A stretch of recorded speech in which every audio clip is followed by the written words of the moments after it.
All right. So another way of getting ignition in the door is something that you probably have seen with some of your customers. This is converting an Access database to ignition. And let me kind of set the scene a little bit more. In that you're probably watching a lot of plants where not one operator on the plant floor, to help him do his job better, he's created his own little Access database where he's created his own Excel spreadsheet that has some really cool things that help on reports and graphs or just a collection of information that could be useful across more than just that one operator, across the enterprise there.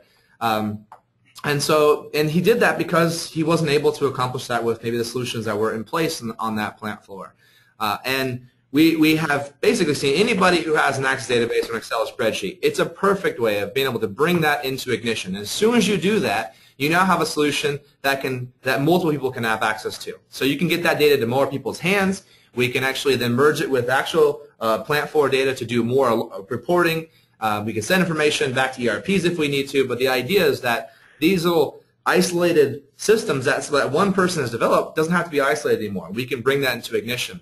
And these don't necessarily have to talk to a PLC, right? We've seen a lot of them that are just simply data, a collection of information and just ways of presenting that information. And if we bring it to ignition again, the main idea is that we can get data to anybody, and we have unlimited clients there. And so that potential for them is to see have more visibility of what they're doing on the plant floor. That's a perfect way of getting ignition in the door. Thanks, Travis. How about you, Dee? Any comment on this particular approach?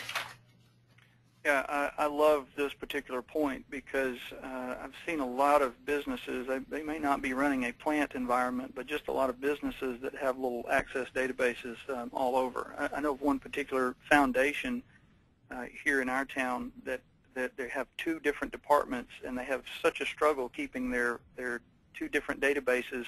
They're not even in sync, really. They manually enter duplicate information in some places, and so an ability to put this in ignition and give those multiple people the ability to view that information is huge, and I think that's a wonderful tool to be able to use here at Full Ignition Out and show people how it can do that.